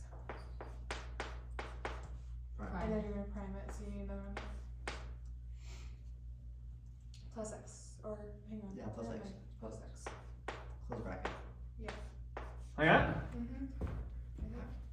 Yeah, looks good. Alright. So for any x you choose, then if you do x plus x prime it and plus x again, and pass it into C, it's for sure true.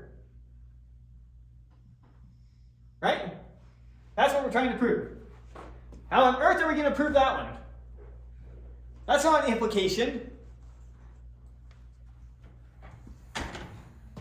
How annoying. If it was an implication, we just assume you have to see it and we go on our merry way. We love proving implications. Are we trying to prove that it's tautology? We're trying not tautology. Tautologies are demonstrated with truth tables. The way that the language is universally valid. Okay. Okay, so we're trying to demonstrate that this is universally valid. Or that. How on earth can we do it if we can't have a conditional premise? Can we make it into an implication? And then somehow. We can introduce that as a premise, but then we need to show that it, what? Implies itself, and then we know if it's true, then it's true. That doesn't help. So we're stuck there. What if we should try What's to- the other? What's your go-to when you're stuck? What's your go-to when you're stuck? RAA. RAA, reductio absurdum. If we're trying to show that's always the case, maybe let's just show it's impossible for it to not be the case. And then it's always the case, right? So, we will introduce as a premise, not C of x plus x prime plus x. We'll introduce that as a premise, and it is only dependent upon itself or its validity with 5 variable x. Okay, now if I know not C of a term plus a term, what do I know?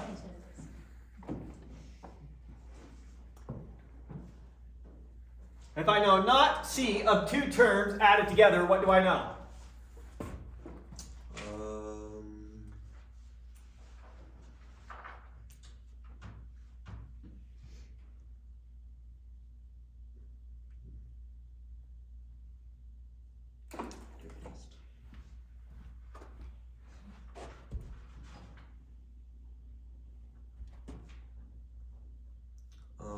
That's What does Theorem 5 tell us? that not of 2 terms. If you have not the sum of 2 terms, if you have not C of the sum of 2 terms, then you have not C of the first term, and you have not C of the second term, right? Yeah. That's what Theorem 5 says.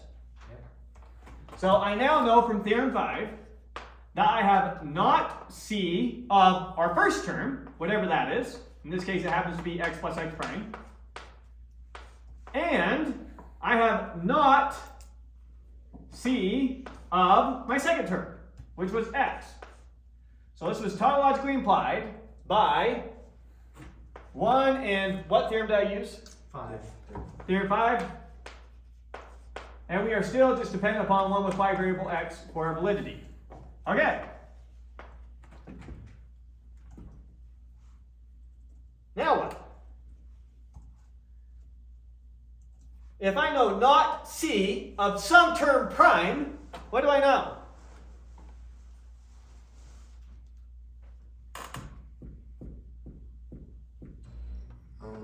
Hurry up, nice. C of X. What's that? C of X. I know C of that term. So I now know C of whatever that term is. In this case, it happens to be x plus x. If I have not C of some term primed, I have C of that term. I'm not sure where we have that, but somewhere over here. Axiom 4. Axiom 4. Not C of some term primed gives us C of that term. So this was tautologically implied by 2 and axiom 4, and still just dependent upon 1 with 5 variable x for our validity. Okay. Remember, what are we trying to do? We're trying to get a contradiction. I already have not C of x here. It would be really nice if I could somehow get C of X. C of x. So if I could somehow get C of x from this, Oh. That would be nice. Interesting. I now C of x plus x. It's, would it be C of x and C of x, or?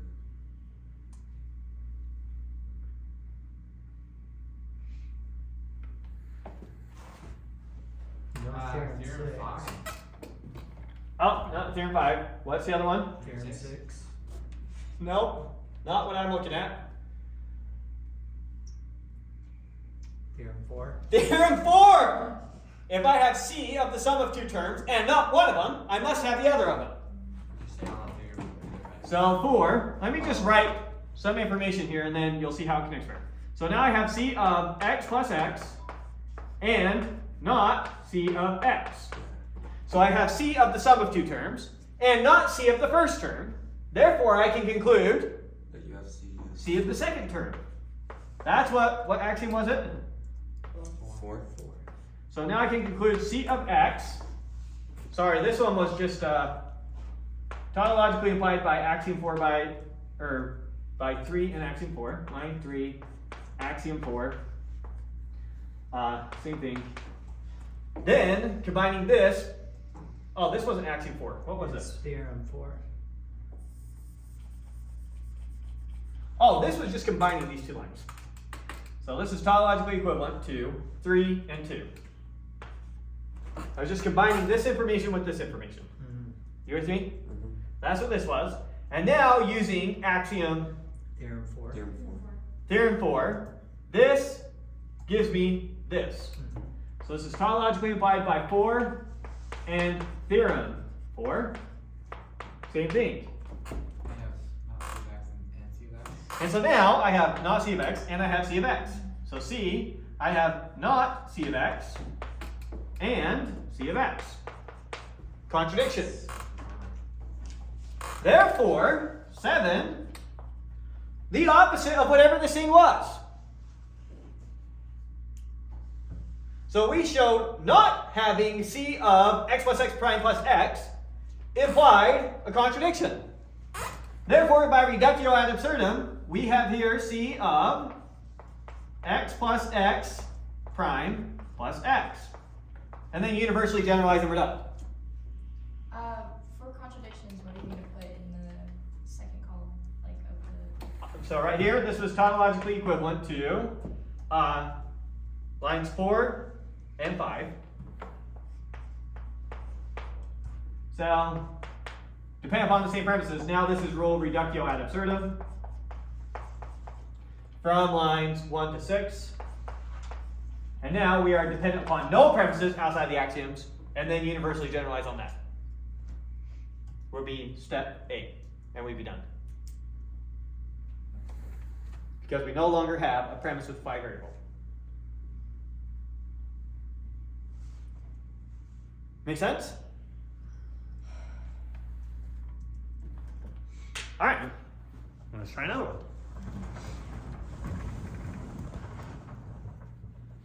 Oh, the reason I need to make some reference.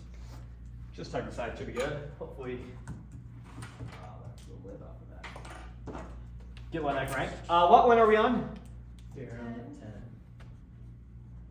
So proof. What is it? For all x and for all y, open bracket, C of y prime plus x plus y. You see how it Plus goes. x plus x plus y. Or Excuse just, me. hang on, where is it? What are we doing? Theorem 10. Theorem 10. Y prime plus x plus X y plus y and that's, yeah.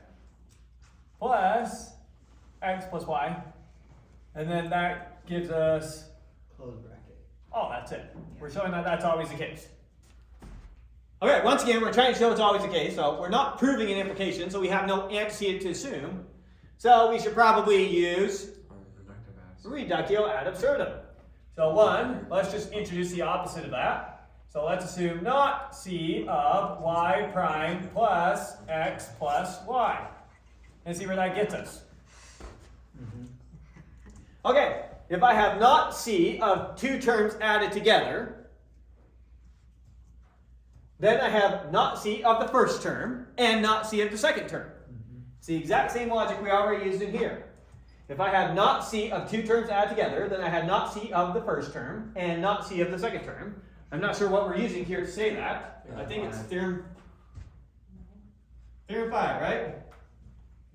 If you have not C of the sum of two terms, you have not C of the first term and not C of the second term. So, 2, we now have not C of our first term and not C of our second term. Right? And now, once again, we have not C of the sum of two terms. Using the exact same logic, that gives us not C of the first term and not C of the second term, if we want to do that. So 3, I have not C of y prime and not C of x and not C of y. You see all that? If I have not C of the sum of two terms, I have not C of the first term, and I have not C of the second term. Good? Okay. Finally, if I have not C of y prime, what do I have? Axiom 3, I think. Don't you just have Axiom 4, not C of x prime equals C yeah, of just x. Of x. Right, so this then, we can just replace this piece with C of y. C of y. So 4 here, I can replace this with C of y. And then, I don't really care about that. Over here I have, and not C of y. And we got our contradiction. Therefore, 5 down here, we now know C of y plus x plus y. Getting super, super lazy now with my proof. Follow it? Alright. Next one. Proof. What are we on? Theorem 11. Theorem 11. Theorem 12 is just a bonus one, so we don't need to do that one. The author had an asterisk next to it. Okay. That is for all x for all y.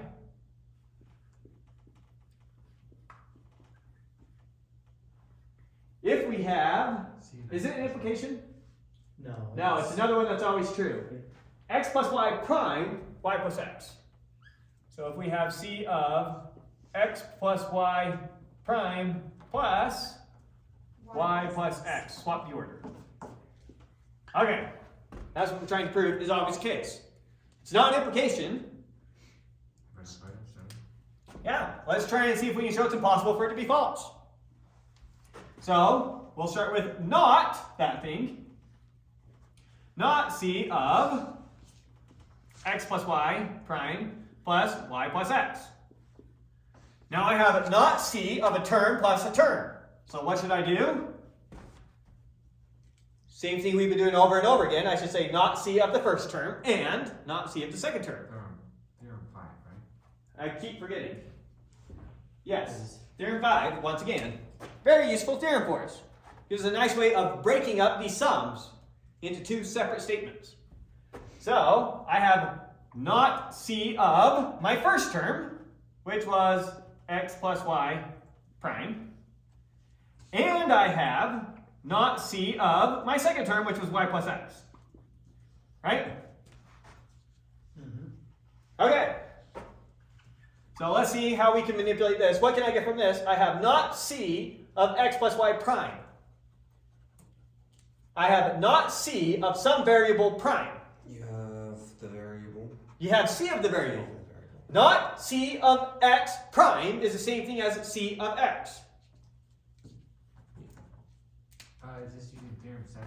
I don't know. Axiom 4 is what We just keep using it so much I get used to it. Where was it? I think it's just It's actually just 4. This Axiom one. 4. Not C of your term prime gives you C of your term. Not C of my term prime gives me C of my term. And I have not C of a sum gives me the not of the y plus x. Or not y, not cy, and not not CY and not CX. If I don't have y plus x, then I don't have y and I don't have x. And that was using Theorem 5 again. If you don't have x plus y, then you don't have, if you don't have c of x plus y, then you don't have c of x and you don't have c of y. So I don't have c of y plus x, so I don't have c of my first term and I don't have c of my second term. Okay. Now, see if you can see what to do from here. I'll do some very telling underlining. Okay. What do those two things together give us? Oh, I saw it a second ago. They give you. Yeah, put all your C theorems in a plus list the there so you can always variable. reference it. It gives us what? C plus the variable, so C plus, or C of x. Gives us c of x. Those two together give us c of x. Where did you read it from? Because I don't remember. 4. Theorem 4. If I have c of x plus y, and I don't have c of my first term, then I have c of my second term. Oh, cool. That's So c of x plus y. sick. Oh, can we do that? Let's make sure we did it right. Theorem, what was it? 4. We have to be very careful. If I have the first plus the second and not the first, then I have the second. If I have the first plus the second and not the first, then I have the second. So we're using this and this. So And those two together now give me what? C of y. C of y. So now I can conclude C of y combining those two things. If I have C of x plus y and not C of my first term, then I can conclude C of my second term. And then bring the second part down. So combining the part underlined in purple gave me this. Underlined in purple here. So that came from combining those two together using Theorem 4, whatever it was. And then that just came down. So that was line 4. And this is our contradiction, right? So therefore, we conclude C of x plus y prime plus y plus x. We showed it was impossible to not have that. If you don't have that, you get a contradiction. Therefore, you must have that. Right? Okay. Last one. Should we try the last one? is it supposed to be a bogus one? Yeah, I think that's how he intended it. I just noticed there was an asterisk next to it. We'll just mess with it. We'll assume it's going to take some extra space, so What is we'll the rest in a parenthesis on 5? put it. For all x. Yeah, this had 3 quantifiers, right? Yeah, for all x, for all y, and for all z. Open bracket. C of open parentheses x prime plus y close parentheses all primed plus open parentheses z plus x, which is all primed, plus y plus, or excuse me, plus z plus y close parentheses close bracket.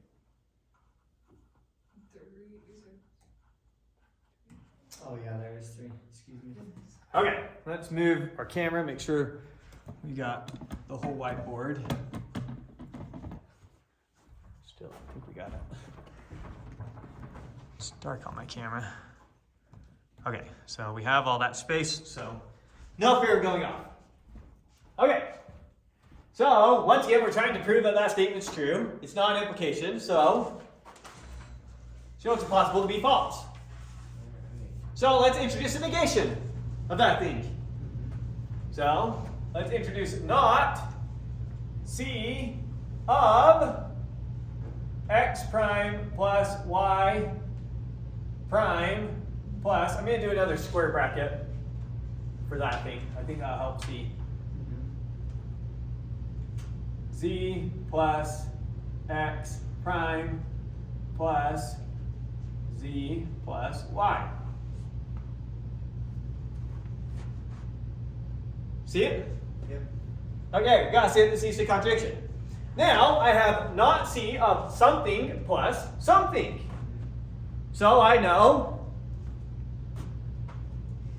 Not C of a variable and not C of the first term and not C of the second term. And if I have not C of the sum of two terms, I have not C of the first term and not C of the second term. Using theorem 5, I think, right? That's correct. So 2, we now know not C of my first term, which was x prime plus y, all prime, and not C of my second term, which is now z plus x prime plus z plus y. Right? And instantly, what do we see again? The same thing. The same thing for this. And something that we've done 100 times for this. What do I have here? I have not C of some term prime. You can just take the C of the variable. Yeah. So that's using, look over there for me. A4. A4, axiom 4 says not C of some term prime is the same thing as just C of that term. You see that? Yeah. That comes from green. So green to green here. And now from this one, we know and if I have not C of a term plus a term, I have, what do I have? Not C of the first term. Not C and of not the C first of term, the perfect. Oh, that's all primed, right? Not C of the first term, plus, not, plus, and, thank you, and not C of the second term. Okay, so that's purple to purple. So from this, we split that up into that. Okay, now what? Any other simplification you can see right out the door?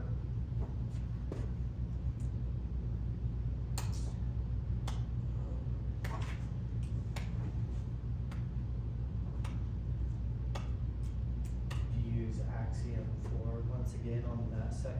Yeah, same thing here. We have not C of some term primed.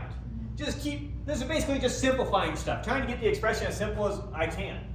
So we still have C x prime y, this is still the same.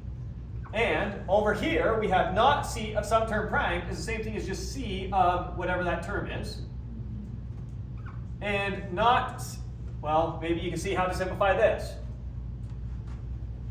Not C of z plus y gives us not C of the first term and not. right. If you have not C of the sum of two terms, you have not C of the first term and not C of the second term. So I have not C of the first term and not C of the second term. Right? Okay. Now, trying to do some telling underlining. What can I conclude from those two? I have C of z plus x and not C of z. C of x. These two together give us C of x. So, we can conclude C of x, that comes from purple. That's using, what's that using? Theorem 4. Theorem 4. And then, over here, we have C of a term plus a term and not C of the second term. You get the first term. Can we get the first term? Do we rotate it using axiom 1? Or do we need to rotate it? So using axiom 1, I know C of x plus y is the same thing as, or gives me C of y plus x. So first I need to flip it. Yeah. So I got that, and then this one I'm going to flip. So, and I have C of y plus x prime and not C of y. So all I did was I combined these two, purple to purple. This term we just flipped it using axiom 1. That one's still the same. And now combining these two, what do I get? So we still have C of x, C of C of x prime. and here we get C of x prime. Now we were looking for a contradiction. I have C of x and C of x prime. I really need this to be a not C of x. C of x implies not C of x prime.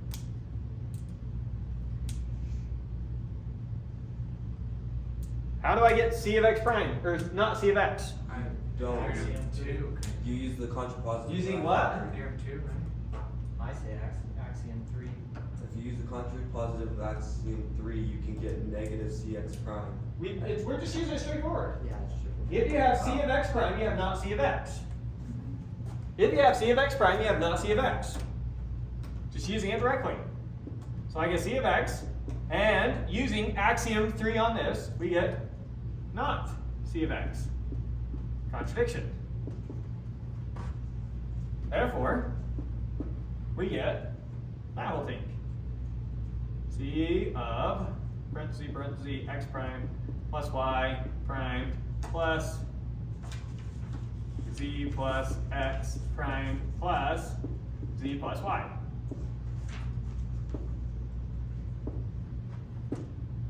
And there it is. Right? And then you can universally generalize on it. And that's it. Did a lot of proof by contradiction. Yeah, it's a very useful proof technique. I could see that was much more simple, but just kind of read for a second. Theorem 1, if you use the contrapositive, where it's not c of x prime implies c of x, wouldn't that be able to create a contradiction? Because you're saying if not c of x. No, theorem 1, when you do its contrapositive, you're getting axiom 4. What we really needed was axiom 3. So it's actually the contrapositive of this. Oh. And notice that when we use theorem 2, we use axiom 3 to prove it. Okay, it wouldn't have worked because we're not using. Okay, then, no, never mind. All that makes sense? Okay. Now let's push this camera back, and now I'll tell you how to think about the system and give you the intuition for it. And what these symbols, not what they mean what they mean. We said what they mean. They mean that. But now what's an interpretation we could give? The prime means a negative. Yeah, prime just means not. So, C is just a predicate that says is true. It's the is true predicate, plus just meant or, and prime just meant not. And so here's the interpretation. This says for all x and for all y, if you have x or y, then you have y or x. If x or y is true, then y or x is true. This one says, if x is true, then x or y is true. If I know x, then I know x or y. This says, if not x is true, then it is not the case that x is true. This one says, if it's not the case that not x is true, then x is true. It's double negation. If it's not the case that not x is true, then x is true. If it's not the case that not x, that implies x. Just double negation. Question. What's the purpose of having the prime if it's logically equivalent to not? And we already have not. What's the purpose of having the plus if it's logically equivalent to or? What's the purpose of C if it's just stating the proposition is true? The whole point of this exercise was to give you these symbols where hopefully you had no intuition for what they meant. And you just had to work with the naked symbols. No other intuition involved. You didn't interject any meaning from past understandings. Because if I had told you that in the beginning, then you want to use, obviously, double negation, get you back where you started. Rather than using that because that axiom explicitly gave it to you. So it's not that this is a particularly useful system. Where this system came from is when someone was trying to axiomatize the rules of logic.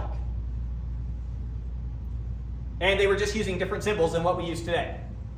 So it comes from Bertrand Russell and Whitehead's attempts to axiomatize logic. And that's the symbolization that they chose to use. I have it. Let's see. So that's where the symbols come from. I see. And then finally, what does this one say? It says if you know C or X, or if you know X or Y is true, and you know not X, then you know Y. If I have C or Y, and I don't have X, then I have Y. That's all said. And then you can apply interpretation to each of the theorems to see how they follow, but once you have the axioms, everything else makes sense from that. So, very simple axiomatic system, but it is somewhat difficult early on to just use the information you're given and nothing more. That was the point of this exercise. That and get you comfortable with axiomatic systems and what exactly we mean by all these things. Undefined terms, definitions, axioms, and theorems. And so what I just gave you was an interpretation of that axiomatic system, which is what we will cover next week. We'll be getting back to the material, we'll be getting to interpretations, and then proofs using the existential quantifier. So that's all we have for today. Nice deep dive exercise. A lot of thinking. All right. Any questions you want recorded? All right, we'll call it good. See you guys next week. Thanks. Very welcome.